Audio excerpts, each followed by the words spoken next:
Bone related ആയിട്ടുള്ള എന്തെങ്കിലും പ്രോബ്ലംസിനുള്ള സർജറിയോ ഒക്കെ ചെയ്യേണ്ടപ്പോൾ എത്ര ഇൻസുലിൻ കൂട്ടിക്കൊടുത്തെന്നാലും എത്ര ഭക്ഷണം കുറച്ച് കഴിച്ചെന്നാലും എത്ര മരുന്നുകൾ അഡീഷണൽ ആയിട്ട് ആഡ് ചെയ്തെന്നാലും ഈ ബി പിയും ഷുഗറും ഒന്നും കുറഞ്ഞു വരാതിരിക്കും.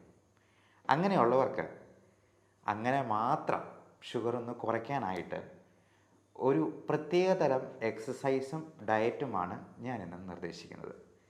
വെറും 3 മിനിറ്റിൽ ഷുഗർ നമുക്ക് കുറയ്ക്കാം. പക്ഷേ ഇത് ഡോക്ടർമാരെ പറ്റിക്കാൻ വേണ്ടി ഫാസ്റ്റിംഗ് ബ്ലഡ് ഷുഗർ ഒന്ന് കുറച്ച് കാണിക്കാൻ വേണ്ടി മാത്രമാകരുത് കേട്ടോ. അത് എല്ലാ ദിവസവും നമുക്ക് പ്രാക്ടീസ് ചെയ്തെന്നാൽ നമ്മുടെ ഡയബറ്റീസ് അത്ര കണ്ട് കൺട്രോളിലാക്കാനായിട്ട് നമുക്ക് സാധിച്ചേക്കും.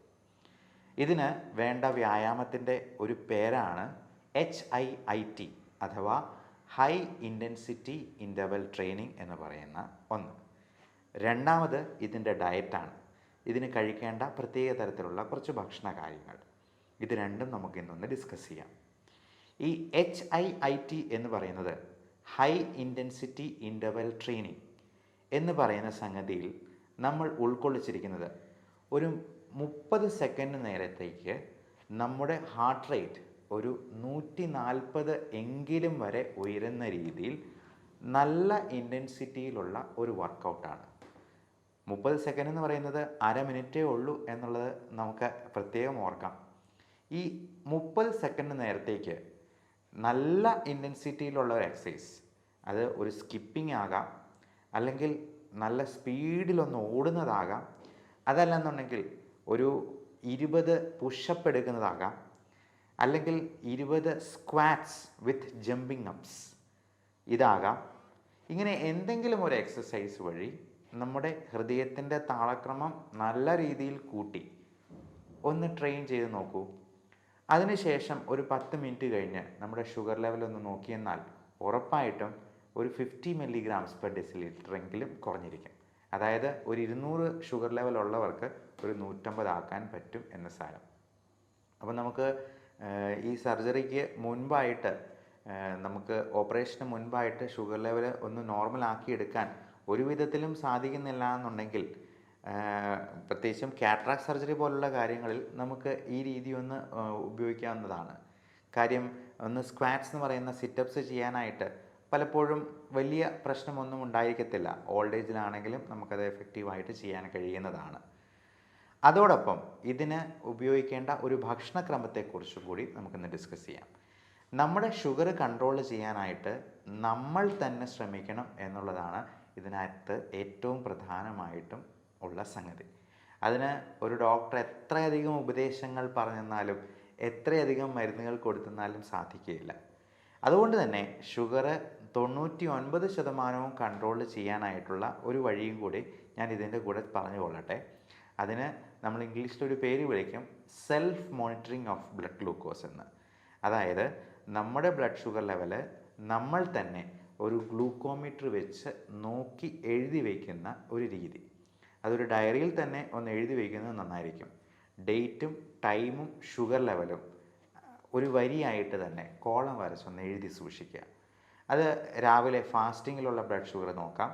PPBS അതായത് ഭക്ഷണത്തിന് ശേഷം 2 മണിക്കൂർ കഴിഞ്ഞിട്ടുള്ള ഒരു ബ്ലഡ് ഷുഗർ ലെവല്, അതോടൊപ്പം 8 മണിക്കൂർ കഴിഞ്ഞിട്ട് 2 തവണയായിട്ടും കൂടി ഒന്ന് നോക്കുക. 3-4 ദിവസം നോക്കുമ്പോൾ തന്നെ നമുക്കിതിൻ്റെ ഫ്ലക്ച്വേഷൻ കൃത്യമായിട്ട് മനസ്സിലാക്കാനായിട്ട് സാധിക്കും. അപ്പോൾ അത് ഭക്ഷണത്തിൽ മാറ്റം വരുത്തിയും എക്സസൈസ് കൂട്ടിയും നമുക്ക് ആ ഷുഗർ ലെവൽ നോർമലൈസ് ചെയ്യാനായിട്ട് കഴിഞ്ഞേക്കും. അതിന് പറ്റിയില്ല എന്നുണ്ടെങ്കിൽ തീർച്ചയായിട്ടും നമുക്ക് മരുന്നുകൾ കഴിച്ചുകൊണ്ട് തന്നെ അത് നിയന്ത്രണത്തിൽ കൊണ്ടുവരാനായിട്ട് പ്രത്യേകം ശ്രദ്ധിക്കണം. ഇനി ഇതിന് കഴിക്കേണ്ട ഭക്ഷണക്രമത്തെ പറ്റിയും പറയണമല്ലോ.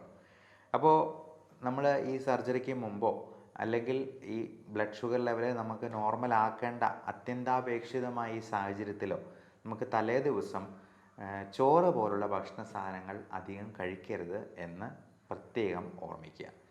ചോറാണെങ്കിലും ചപ്പാത്തി ആണെങ്കിലും മൈദ കൊണ്ടുണ്ടാക്കിയ പൊറോട്ടയാണെങ്കിലും എല്ലാം ഷുഗർ ലെവൽ കൂട്ടുന്നത് തന്നെയാണ്.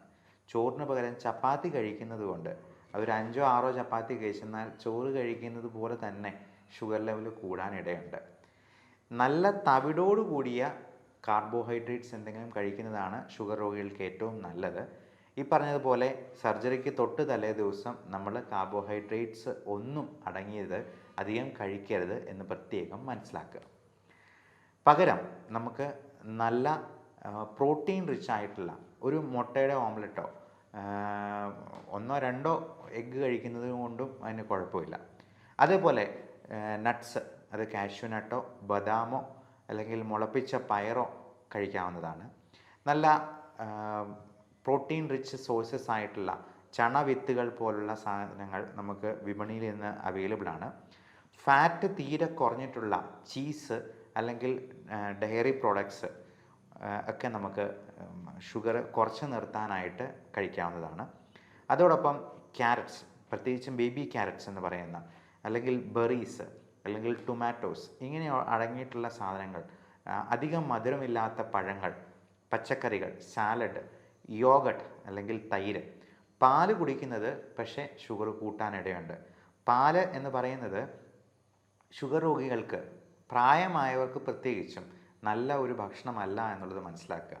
നമ്മൾ പാലും മുട്ടയും എന്ന് ഒരുമിച്ച് പറയുന്ന ഒരു കാര്യമാണെങ്കിൽ പോലും ഈ പാലിൽ കുട്ടികൾക്ക് മാത്രം എഫക്റ്റീവായിട്ട് ദഹിപ്പിക്കാവുന്ന ഒരു ഭക്ഷണ വസ്തുവാണ് എന്നുള്ളത് മനസ്സിലാക്കുക.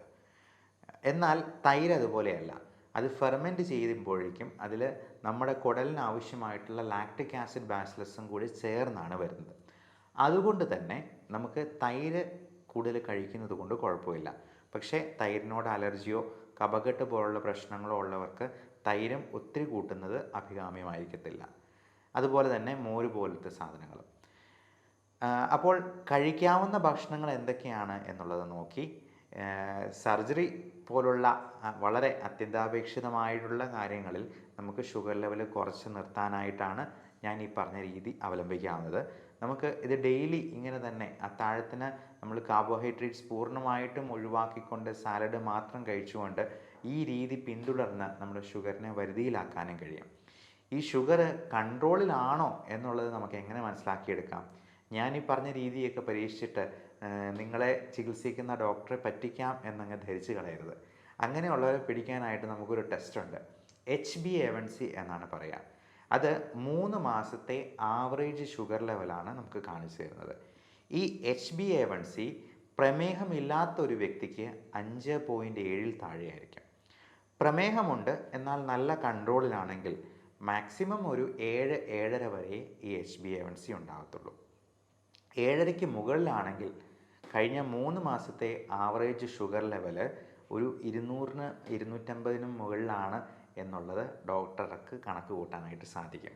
അതുകൊണ്ട് അന്നത്തെ ദിവസത്തെ ഫാസ്റ്റിംഗ് ബ്ലഡ് ഷുഗർ മാത്രം കുറച്ച് കാണിച്ചതുകൊണ്ട് യാതൊരു പ്രയോജനവുമില്ല എന്ന് പ്രത്യേകം ഓർമ്മിപ്പിക്കുന്നു. അപ്പോൾ അങ്ങനെ HbA1c ഒത്തിരി കൂടുതലാണെങ്കിൽ നമുക്ക് ലൈഫ് സ്റ്റൈൽ മോഡിഫിക്കേഷൻ മാത്രം പോരാതെ വരും.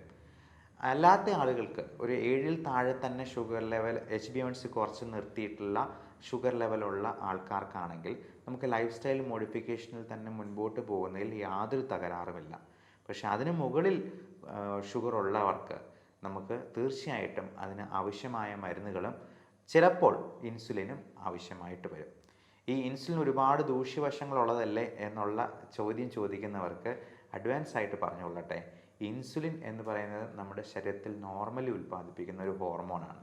അത് കുറഞ്ഞു പോകുന്നത് കൊണ്ടോ അല്ലെങ്കിൽ അതിനെ നമ്മുടെ സെൽസിനെ എഫക്റ്റീവായിട്ട് യൂട്ടിലൈസ് ചെയ്യാൻ പറ്റാതെ വരുന്നത് കൊണ്ടാണ് നമുക്ക് ഷുഗർ കൂടുന്നതും ഡയബറ്റീസ് എന്ന് പറയുന്ന അവസ്ഥാവിശേഷം ഉണ്ടാകുന്നതും.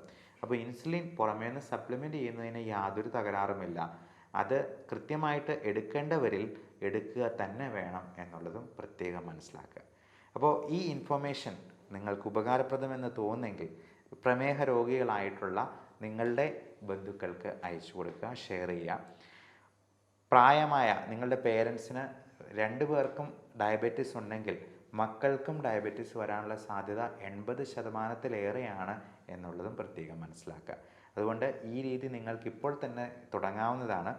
പലപ്പോഴും മണിക്കൂറുകളോളം ജിമ്മിൽ ചിലവഴിക്കാനായിട്ട് നമുക്ക് പറ്റിയെന്ന് വരത്തില്ല. അപ്പോൾ ഷുഗർ ലെവൽ കുറയ്ക്കുന്ന രീതിയിലുള്ള ഭക്ഷണം അറ്റ്ലീസ്റ്റ് ഡിന്നറിനെങ്കിലും നമുക്ക് അങ്ങനെ ആക്കാനായിട്ട് ശ്രമിക്കുക. ഈ പറയുന്ന മണിക്കൂറുകളോളം ജിമ്മിലുള്ള വ്യായാമം ഇല്ലാതെ തന്നെ നമുക്ക് ഇൻ്റർവെൽ ഇട്ടുകൊണ്ട് തന്നെ ഈ HIIT നമുക്ക് ജീവിതത്തിൽ പകർത്തിക്കൊണ്ട് നമ്മുടെ ഷുഗർ കുറച്ച് നിർത്താനും അതോടൊപ്പം നമ്മുടെ വെയിറ്റ് റെഡ്യൂസ് ചെയ്ത് നിർത്താനായിട്ടും പ്രത്യേകം ശ്രദ്ധിക്കുക. ഇപ്പോൾ മാൽന്യൂട്രീഷൻ അല്ല, മോൾ ന്യൂട്രീഷനാണ് മിക്ക രോഗങ്ങൾക്കും കാരണം. അതായത് പോഷകാഹാരത്തിൻ്റെ കുറവല്ല, പോഷണം കൂടിപ്പോയതുകൊണ്ടുള്ള പ്രശ്നങ്ങളാണ് പലരിലും അസുഖങ്ങൾ ഉണ്ടാക്കുന്നത് എന്ന് നമുക്ക് എല്ലാവർക്കും അറിവുള്ളതാണ്. So everyone stay healthy. ഈ വിഷയത്തെപ്പറ്റി എന്തെങ്കിലും സംശയങ്ങളുണ്ടെങ്കിലോ ടെലിമെഡിസിൻ ആവശ്യമുള്ളവർക്കോ ഈ കാണുന്ന നമ്പറിൽ വാട്സപ്പിൽ ബന്ധപ്പെടാവുന്നതാണ്. 9567710073 എന്ന നമ്പർ നോട്ട് ചെയ്ത് വയ്ക്കാവുന്നതാണ്. Thank you.